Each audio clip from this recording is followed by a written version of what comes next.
One of the number one reasons why women struggle with dating and relationships today is that they choose men who are not ready for anything real. Ladies, there are lots of great relationship-ready men out here. However, you need to learn how to choose them. I wrote this book to teach you how to do just that. Get your copy of Choose Well, a simple formula to determine the best man for you on Amazon today. This is the most underrated relationship skill. We don't talk about it enough, and most people don't know how to apply it. The majority of people do not know how to do this one thing. But trust me when I tell you, when you finally master it, when you finally get it and you master it, everything changes. Everything. What is that skill? What is the most underrated relationship skill? It is knowing when to let go. Knowing when to walk away. Many of you all, you fall for the sunken cost fallacy.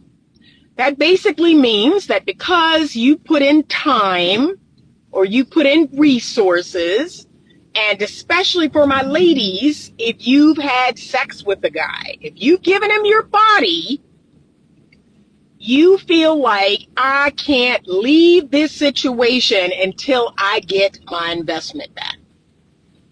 I have got to get a payoff from this investment. But let me tell you what's going to happen. All that's going to do is cause you to throw good money, good time, good body, or whatever it is you're given. You are throwing good after bad. You're giving them more and more and more of the thing that you're never going to get back. At some point, this is the key. This is what people don't recognize. People who have not mastered this skill, it is a self-esteem issue. It is a self-worth issue. It is a self-respect issue. You do not respect yourself. You do not love yourself. You do not know your true worth and value. Because if you did, the second that someone treats you in a way that doesn't align with your self-concept, you're gone. You're out of there. This is not how I see myself being treated. This is not how I want to be treated by a romantic partner. How about this, ladies? This is for the ladies. This part is for the ladies. I don't feel good. I keep telling you all, you want to master that feminine that's deep inside of you. It's all about how you feel. And I know men give you crap about this. Oh, everything is about your feelings. Everything. That's a man trying to talk you out of being in your feminine divine, you being in your feminine essence. That is what the feminine is, feeling. And when something just don't feel right, you don't feel calm and reassured, you don't feel safe, you don't feel secure, that's the answer. But instead of listening to your feelings, instead of listening to your body, to your nervous system, you keep fooling with him. You keep allowing him to play in your face. You keep allowing him to do whatever he want to do. And the only person that's benefiting from y'all's dynamic is him. So, yeah, fellas, same goes for you. It isn't a feeling per se, but it is about your self-respect. You have to respect yourself. The number one thing that the masculine requires is respect. And as soon as you don't feel respected, you need to be gone. You need to be out of there. But no, you go way past, you let this person disrespect you in little micro ways, little tiny ways, and you push past it, you let it go, you don't address it, and then before you know it, the big disrespect is showing up in your face. No. For you all, it's about respect, and you know it. You know it instinctually that someone doesn't respect you. Someone is playing in your face. But you keep giving and doing, and instead of waiting and seeing if that woman reciprocates, you give and do some more. And I keep telling men, it is not hard to vet these women. You give and you do a little, and you wait. You wait and see what comes back. Nothing comes back? That's the answer. That's the answer. It really is that simple. You don't continue to give and do. You don't lead with your wallet.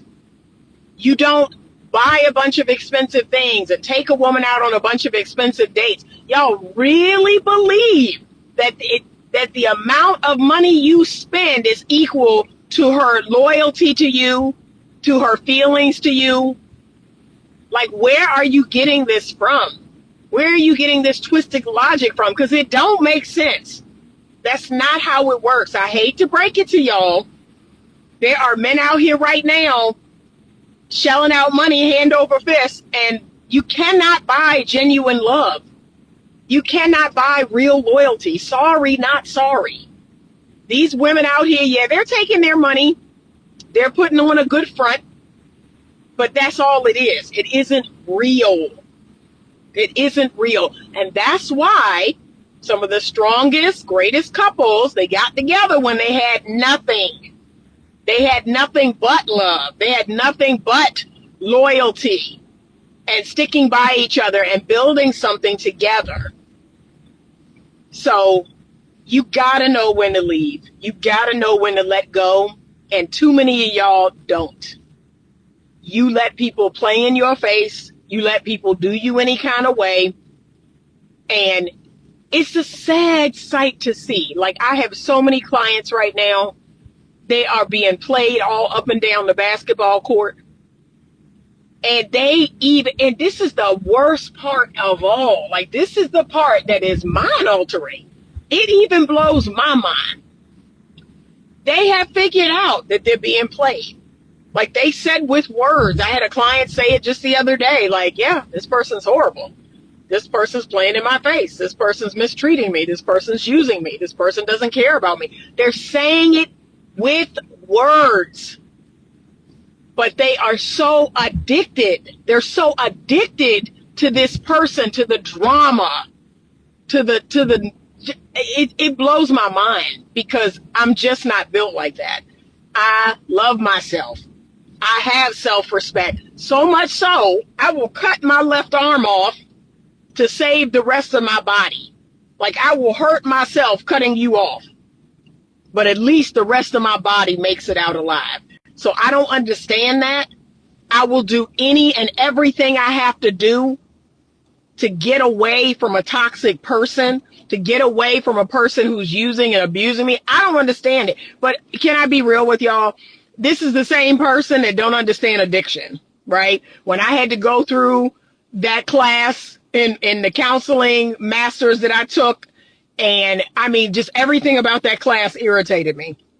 Talking about addiction, talking about it being a disease and all that. I'm like, no, it's not. No, it's not. It's a choice. It's a choice. And people aren't strong enough and they gonna relapse and this and that. I didn't understand it. That's why I didn't go into addiction counseling. That's why I didn't go into substance abuse and addiction and all that. I don't understand it. Because as I said to somebody just the other day, I said, you know, there are things in my mind that are stronger than any drug. So I can't even imagine, for instance, there ain't no drug, there ain't no alcohol on this earth that'll ever keep me from my children. Like, I don't know what drug that is, okay? So I can't be that mother that's strung out, you know, selling her body to get drugs and all of that. No, there is no such thing. No drug on this planet is ever going to keep me from being a good mother to my children. There ain't no drug on this planet that's ever going to have me selling my body. That ain't never going to happen. So I just don't understand it. But it's like, that's what it's like. That's what I liken it to. It's an addiction. And they know what it is. They see it. I don't know why I can't stop messing with this person. I don't know why I can't go no contact. I don't know why I can't not answer their calls or texts, or I don't know why I can't stop sleeping with them. It's an addiction. This person has a hold on them like crack, like heroin, like alcohol. I don't understand it. Because like I said, I don't have an addictive personality. I can turn the lights off of anything. Just like that. I can just, I don't do that no more. I haven't had alcohol in 7 years. And I kid y'all not, I went out on my 50th birthday and I had drinks that night. The next day I was like, I'm good. I ain't never want to drink nothing else again. I was good. So I don't get it. I don't get it. And again, it's a form of self-sabotage, right? It's a form of self-sabotage. The only reason why you not winning is because of you. You can't go out here and find the love of your life because you still stuck on stupid with this other person. You can't be in a healthy relationship because you still dealing with the wrong person. So I don't hate myself. Like I said, I don't have some sort of unworthiness wound, or I don't hate myself, or, and it's, I had another counselor say to me, well, it's similar to people who cut, it's similar to people who have like cutting and all. I ain't into any of that. And this is no disrespect to anybody with these issues. I love myself. Okay. Maybe too much. I love Anita. Okay. And so I'm going to treat Anita the best I know how. I'm going to make sure Anita has the best of everything. I'm going to make sure Anita get good sleep. I'm going to make sure Anita drinks water and eats healthy and exercises, moves her body around, puts her face on in the morning, does her hair. Like, I'm going to make sure Anita is good. Okay. Whatever Anita need, I'm going to give it to her. So I don't understand that. I don't understand this. It's like this weird self-sabotage, self-hatred. I'm dealing with this person who treats me so poorly. I see it. I see it clear as day. And I keep running toward it. I just don't understand it. And I had another friend of mine who was also a therapist. She's like, yeah, maybe you should return to doing some certifications in addiction counseling. Maybe that'll help you to help these people who are addicted to relationships. She's like, I know you're not into the substance abuse thing. I get it. She said, but maybe the science of it will help you to understand people who are like addicted to people in relationships. I said, yeah, maybe you onto something, because I don't understand it. I have to some extent mastered the art of leaving you alone. I can leave you alone. I mean, so alone that you question if we ever dated. You question if I exist. You question if you exist. That's how much I can leave you alone. So I just don't get it. I just don't get it. I'm not a glutton for punishment. I'm not a sadist or a masochist. I don't know what this falls under. That you keep dealing with somebody that cheats, that lies, that uses you for money, that, I just don't understand it, y'all. But that is one of the greatest relationship skills. We don't talk about it enough. That you have to know when to leave. You have to know when to walk away. You have to know when to let people go. And look at this. You got two sides of the coin. The one side of the coin says, well, don't block people. That's childish. Don't block people, and let them see you living your good life and all that nonsense. Then you got the other side. That's the side I live on. The side I live on is F them. Like I said, I want to act as if you never existed. So yeah, I'm going to block you. Yeah, I'm going to block you on everything. I'm going to block you out of my phone. I'm going to block you on all of the social media. I'm going to act as if you never existed. I do not want any form of negative energy around me at all. And look, I got some people that I know, they're not friends, they're people just that I know, that they have this thing where they want to be friends with their exes. Make that make sense to me. Please help me to understand why I want to keep a person around that lied, that cheated, that talked to other women on the side and did me wrong, lied to me, led me on, made me believe it was one thing when it was another. Why would I want to keep you around? Why would I want to be friends with you? Nah, I'm good. That's what's wrong with y'all now. You have too many open doors. You have too many dangly cords and open doors. You got too many, all of these people hanging around, all of this negative energy, and you wonder why you can't find a person for you. Because you still talking to all your exes.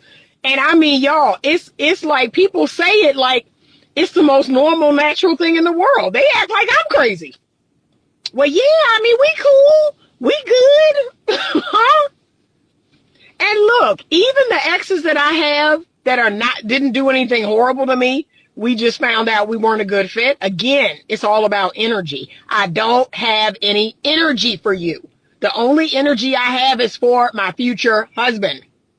So what I look like, keep giving energy to you when that energy needs to go to my future husband. I just don't have any energy. It's not a hate thing. It's a I don't have any energy thing. So that's all, right? What I look like staying connected to all of these people that aren't my future husband. That don't make no sense. And then when my future husband does come along, now I got to explain to him why I'm connected to all of y'all. No, that's not going to happen. He going to go through my phone and be like, wow, there's really nobody in here that you've dated. I see some cousins. I see your brother. I see your father. Yeah. Yeah. You see the electrician. You see my plumber. That's about it. You're not going to see no exes. You're not going to see, nobody else I've dated. My phone is clean energetically. Y'all need to do the same. But just know this. I don't care if it's been 3 weeks. I don't care if it's been 3 months. I don't care if it's been 3 years. What y'all need to understand is if you come to a fork in the road and you go left when you should have went right, you continuing to go left ain't going to get you where you want to go. Somebody need to hear that. You continuing down the same road, going in the wrong direction, will not get you where it is you started out going. You've got to come back and then go right. That's it. There ain't nothing else. But y'all keep going down the road and keep going down the road and more time and more time. You wasting your life. You are wasting your life on the wrong person. That's it. And if you okay with that, okay, who am I, right? Y'all are okay with, waking up at 30, waking up at 40, waking up at 50. I got 40-year-old clients right now that are unmarried and don't have no children messing with the wrong man. And I'm like, and they think they got all the time in the world. I'd be like,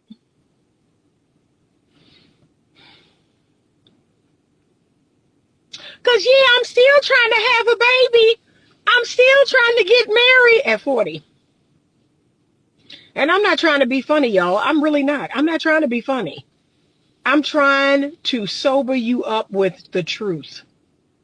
That if you think at 40 years old in 2025 that you're going to start the process of getting married and having a husband, having a child, a biological child, like y'all are living in la la land. Y'all are delusional. Y'all are really delusional. And then the ones that are delusional because they love coming back with, well, so-and-so had a baby at 44 and so-and-so had a baby at 48 and Janet Jackson had a baby at 50. Y'all are really delusional. That they really think they have all the time in the world to be with the wrong man. Y'all, I don't have a day. I don't have one day to spend with the wrong man. Let me meet a man today and we get to talking on the phone and he say something crazy, I'm good. I'm good. I'm good. Well, dang, I mean, we barely talk. No. What you said was that's enough. That's good enough. I figured it out. That I don't have a day. And maybe it's because I'm 57. What y'all think? Maybe it's because I'm old. That I don't have. I be looking at y'all in your 30s and your 40s, going, what? Like maybe it's because I'm old. But I don't have a day. Okay. And last I checked, I've been this way a long time. It's like when I woke up on my 30th birthday and I announced to everybody, I'm getting married this year. From that day forward, Anita didn't play no games. But you see, I got married and had 3 children because I was not playing. I was not dating no dudes that didn't want to get married. I was not dating no dudes that didn't know what they wanted. I was not dating no dudes that didn't want to have kids. I was not dating no dudes that wasn't financially stable. And y'all need to do the same. You think you have all the time in the world. You don't. You don't. I hate to break it to you. You don't. You don't. And when that day comes, when you can't have a child of your own, or the marriage don't ever come. So, but know how to walk away. Know how to leave people alone. See it for what it is. And here's the number one thing. Stop saying this. Well, what about love? I love him. I love her. So what? So what? You love that person more than you love yourself and your self-respect and your self-worth and your self-esteem? You love that person more than you love the timetable that you're on and your fertility? Oh, okay. Oh, okay. You love them that much that you're going to give up your shot at getting married and having a biological baby? That's the kind of love you got? You love them so much that you're going to let them use and abuse you financially and talk about you any kind of way? Okay. Well, like I said, may that type of love never find me, because I don't play that. So learn how to leave people alone. And I don't care how much time has gone by. I've dated a man 6 months. I've dated a man 4 years. And I was like, well, time's up. Time's up. And I was pissed about the 4 years. I broke up with him at year 2. And then dumb me gave him 2 more years. So that was a lesson right there. That's never going to happen. Because prior to that, I was like, nope. All right, I got to go in here because I got a client. Have a wonderful rest of the day. We have had a tiny little break from the heat. And it looks like it's going to rain or storm. But my fear about that, y'all, is going to create more humidity. That's why I'm like, no, just settle down. Just chill out. We're getting our HVAC replaced tomorrow, so I'm excited about that. And then I got some other stuff coming up. And then I'll be on vacation next weekend. So have a great rest of the day. And as always, stay open to